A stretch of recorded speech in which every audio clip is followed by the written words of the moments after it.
It put in fake text messages. All right. Oh, we can't click on them. That's so frustrating. So it seems that GLM-5 has been released. As we can see right here, it is now an option to select in the chat.zai web interface. Now, truthfully, there's no announcement blog post that I found or anything like that, but due to the fact that speed is the name of this game, when it comes to putting out content, and truthfully, I'm very excited to test this model, I want to go ahead and just initially begin actually running some prompts through it, partially because I know the inference speed here is not necessarily the fastest. So interestingly, the only other thing I've seen in terms of like documentation for this model is in the VLLM recipes page right here for actually running this. So they have GLM-5 usage, unless I'm deeply mistaken and this is referring to something else, which I don't believe is the case, but is always a distinct possibility. So with that, I want to just kind of preface this by saying I don't see any announcement blog post or anything, which will inevitably come. So treat this just as we're past the intro and we're jumping straight into testing, where of course we're going to start with a browser OS test, but this is a new version and a bit different. Now by default, this DeepThink enabled button is enabled, so I'm going to leave that as that is seemingly how it ships, if you will. So with that, we're pasting our new prompt right here, which is to, using HTML, CSS, and JS, generate a mobile phone OS mockup with the following features: a smartphone graphic which contains the functional mobile operating system within it, at least 10 applications, 2 of the 5, I should probably fix that, 2 of the 10 applications must be functional games, then the ability to change wallpaper, a special feature, and contain it all within a single script. So this is kind of a different take on the browser OS test, just designed to trick up anything that may be poised to do well on this one specific test. I may very well go and try the traditional browser OS test as well, just for nostalgic purposes, but I think it'll be pretty interesting to see how this goes about making a mobile phone operating system. And what I'm looking for specifically with this test, which we will try in all of the upcoming released models from here on out, is basically a little digital phone mock-up with this functional OS inside it, and it'll be interesting to see if they go for more iOS or Android style, or maybe even Windows Phone. I couldn't say that with a straight face. Those weren't that bad, I guess. I just minimized, or not minimized, but I moved aside the window in which it was showing us all the generated code, and the first thing I see is the special feature is Dynamic Island, which is something that Apple has for the iPhone, where it is the interactive animated pill at the top of the screen. All right, so we received a 2,400 line script here for our phone OS. I'm very excited to see what we get. Okay. First and foremost, this looks quite good. We see almost like a WhatsApp thing. The icons do properly move as they would if you were tapping on a real mobile phone. I suppose I could zoom in a bit, at least until we get the edges cut off here of this bezel. We have Wi-Fi, we have network, we have battery, as well as a clock, which is the correct time in our locale. And I do like the way it drew the digital mock-up of the phone. This is exactly what I wanted, as opposed to just having all of these elements like sitting weirdly on the screen of this computer. Let's just go through, and we did say it has to have 10 apps. That snake icon, just from where I'm sitting, looks okay. It's less awkward than it initially looked. Let's just start from the top. Weather, San Francisco. Okay. We have our weekly forecast here as well with a scroll bar. Nothing crazy. Clock. World clock. Okay. Stopwatch. That's cool. I like that. Music. Midnight City. The timer does work. Okay, we can't skip tracks. There's only one, but the fact that it's actually showing properly there of like iterating up in terms of the time of the song, that's good. Oh, all right. So that would seemingly show arrow keys. The arrow key didn't respond there. That was not my doing. I'll watch this. All right. Well, that was a good snake game. Memory. Okay, new game. Okay, the memory game is an issue. It's okay. Calendar looks nice. Oh, it's only showing us our current month, but it does correctly have the lower number of days in February, being that it is a shorter month. Let's check our Photos app. Okay, cool. It just put in like gradients, which was acceptable here. Contacts. Fake phone numbers. Very good. Okay, at least they're all 555, so that's good to see. We only have a few contacts, but that's okay. Next up, we have calculator. This looks very good. 88 times 8. 706. -2, 704. Very good. Welcome to Nova OS. Okay, interesting way of displaying them with the pop-up, but now we have our messages. It put in fake text messages. All right. Oh, we can't click on them. That's so frustrating. That's okay, though. And it has time of when they were received. That's all right. And then we have a settings app. Let's see, does this work? It does, in fact, work and allow us. Dark mode enabled. Okay, we can't disable it. Auto brightness, Nova OS version. That was pretty cool. Oh, and then we had dynamic island. Okay, good. So it does actually work. It said if we were playing a song, it would show us. Okay, but that's okay. I mean, this was still a novel take on a classic test, if you will. So we also have an agent feature here, but I'm not 100% sure. I think I'm just going to test it traditionally as I am through chat here, just because that's how I've historically tested everything.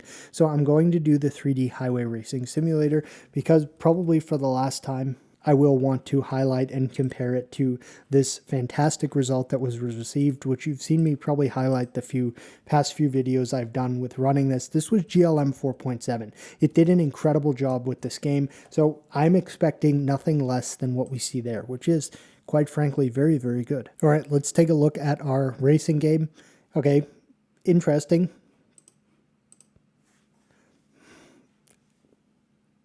Okay, it does have good lighting, at least in terms of the headlight and tail lights. Now, the problem is something I've noticed in a few prompts of this. It seems like it keeps the player's car static and the traffic just comes flying at you, which just kind of sucks.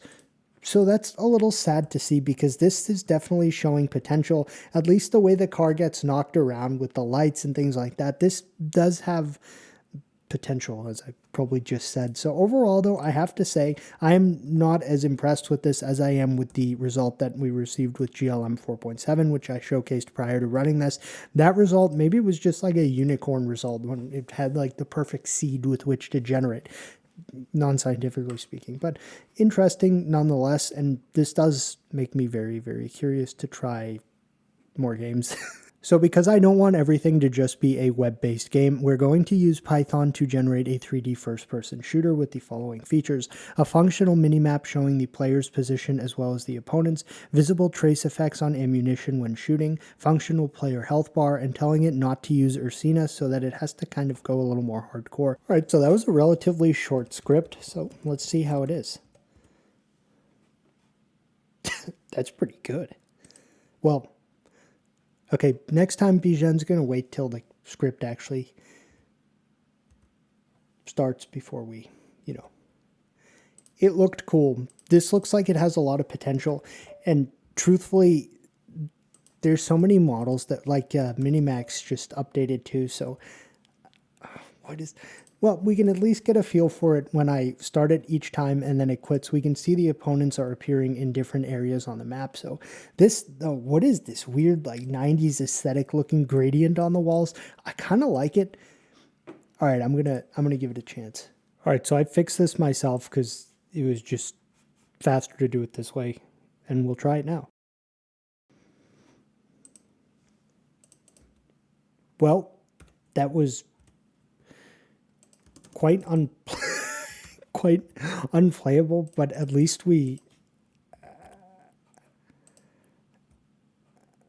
it's very interesting. Sadly, we can't really. Okay, so this is like overall a relatively buggy result, but it did give us something to look at. All right, let's do the 3D printer simulation, as this is always a fun one. All right, let's take a look at our 3D printer simulation result. Interesting. The heat bed is glowing, which to me is indicative of it warming up, which is actually kind of interesting. Now, the big issue that I'm having here is that it's very, very difficult to actually see anything, but we see the nozzle up on the gantry there. We'll just try to start the print, I guess. It is going layer by layer. The nozzle's not really anywhere near where it should be in a hypothetical scenario, but alas, it does work. And all right, let me reset this. The UI right here, I will say, is actually pretty nice. I like that. That's cool. The way the pyramid's working, where each one is a slight bit less in diameter. Not diameter, you know what I mean. That's pretty cool. All right, well, it did a good job. in definitely the design of the printer, I would say. The scene is a little dark for my liking, but that could also be a ramification of a very cheap laptop screen that I'm using here. In addition to that, the UI looked very good. So overall, not horrible, but nothing to write home about, I suppose. Now, of course, let's try the traditional old school browser OS test, or the version 2 of it, which is 5 applications, 2 must-be games, the ability to change wallpaper, and then a special feature the model decides on and implements in and of itself, because this is always just fun to do and it's a enjoyable test. All right, here is our browser OS, the classic version of the test. Okay, we don't have a right click. We do have some interesting icons here. They do have a unified theme, which is nice to see, and we do have a clock as well. So let's start with our start menu. Okay, the UI here is very good looking, I will say. I do like the difference in colors of all these. We have the red, the neon, the blue. Session timeline. Let's just start with our terminal. Okay, help. And this is kind of what we would expect from GLM, is the aesthetic qualities of it are always kind of nice and aesthetically pleasing, even back to like GLM-4 32B or even GLM-4 9B, I think it was. Who am I? Cool. All right, that's a good looking terminal. If we minimize it, does it stay there? It does, and I do like the icon, like the hover effect over it when it's open from shown in the terminal. Notes, we did look at. Calculator, it's a good looking calculator. 55 times 5, 275. Good. Divided by 65. Snake. Can we... Good. Interesting memory game after that snake atrociousness. I won in 27 moves. That's probably pretty bad. Settings. Wallpaper. Functional. It was designed to specification. All right, and then finally, we have to try our special feature. Hey, that's pretty interesting. So it's like a usage log. Interesting, and this is not a special feature I've ever actually seen implemented. We can clear history as well. Very good. All right, so I also have tried the beautifully detailed web scene using JS of a static subway station, focused fully on the 3D detail and making this look just super aesthetically pleasing. Of course, a prompt that I first tried probably about an hour ago in the DeepSeek video. All right, let's peek at our subway station, entering station. Okay, this is taking a while to load, which makes me excited for how it would look. I see things, but oh wow, all right. Why is it so dark? It's frustrating because I can't really see enough to make a determination here. The lighting looks good. This seems to be some form of crosswalk as well as a barrier so folks don't walk on the track. The big problem, of course, is that I can't really, like, that's well done. Those look like train arrival indicators or something of the sort. The lighting, there is like emissive lighting here we can partially see. I don't actually see a subway train, but in the same time, I don't know that I specifically told it needs to include the subway train. So the big problem here is it's just really hard to see, but it shows a lot of potential. I like this.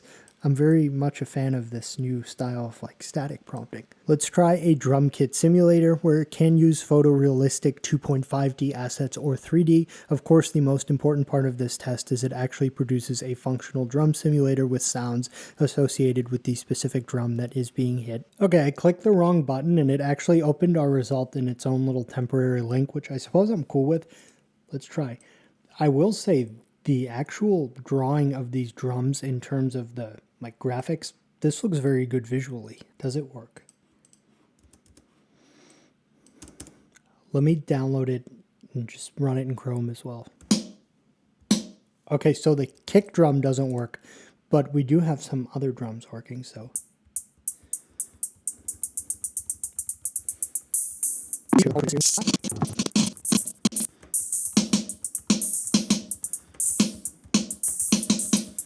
All right, overall, that was a decent result. I liked the graphical elements here. I think the drums were very nicely drawn.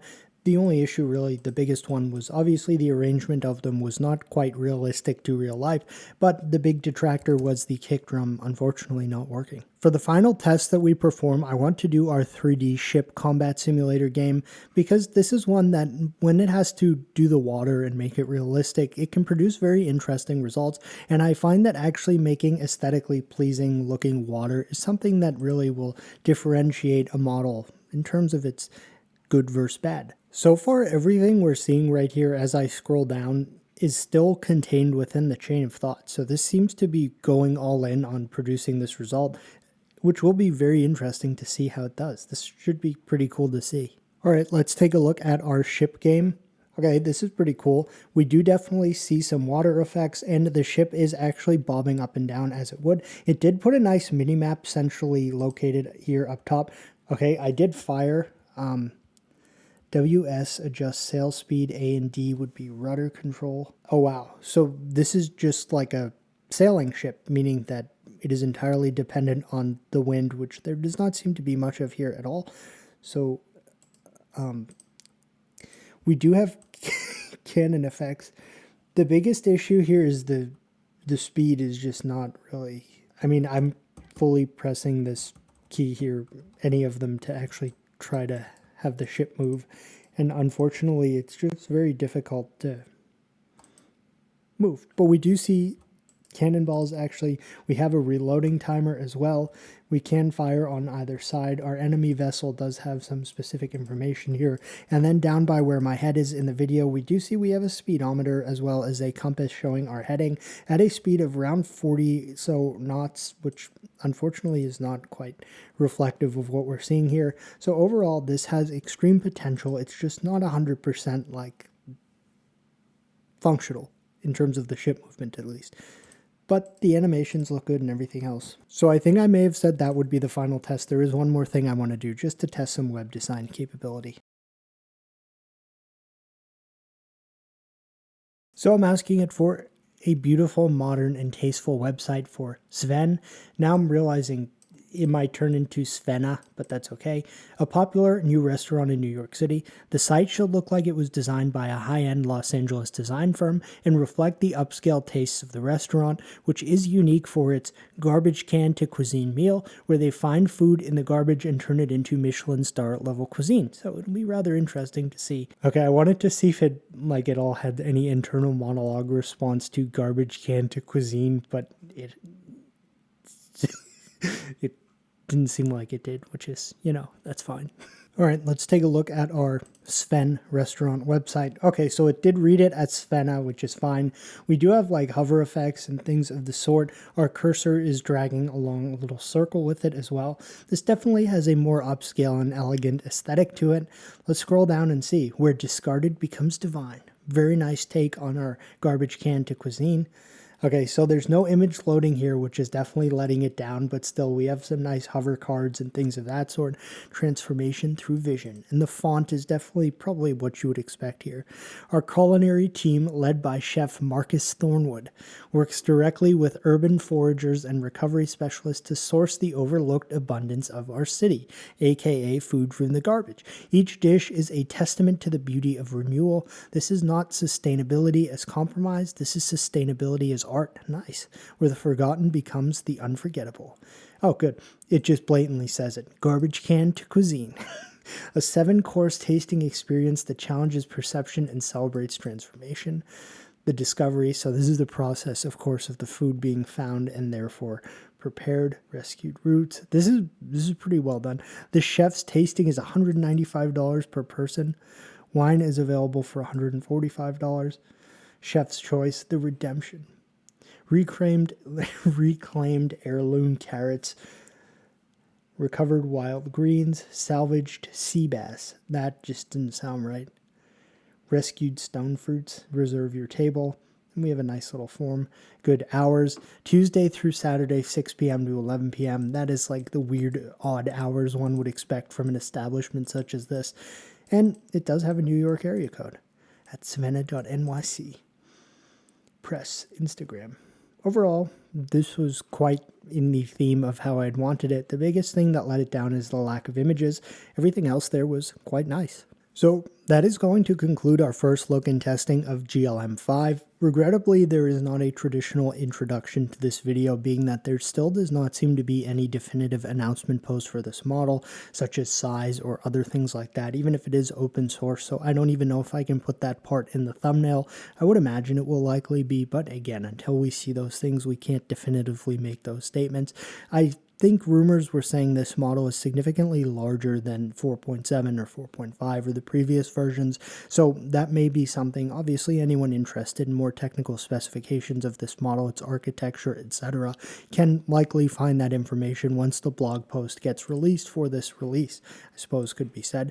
Really, overall, I have to say, GLM is a great model. The GLM family, they're very, very potent models, especially when considering they're open source, and hopefully this one will stay the course on that. The graphical capabilities of it, as we see, it's always been good at aesthetic qualities. I have to say, though, something that's still kind of upsetting me is the degradation in that highway racing game result. For some reason, I'm like stuck on that one. The 3D printer result was good. It wasn't 100% true to life in terms of like how the nozzle was moving and things like that. But again, the aesthetics, the way it actually crafted the printer were very, very well done. Additionally, we had our phone OS, which is of course a new test, and the introduction of this dynamic island that it used here was very cool to see. I liked this result a lot, and overall it's just a really solid model, and definitely just, I mean, you know the model if you're watching still at this point, so I guess I don't need to say too much more about that. And that is really going to conclude our first look and testing of the newly released GLM model from ZAI, GLM-5. So if you have any questions, please feel free to leave them in the comments, and thanks for watching.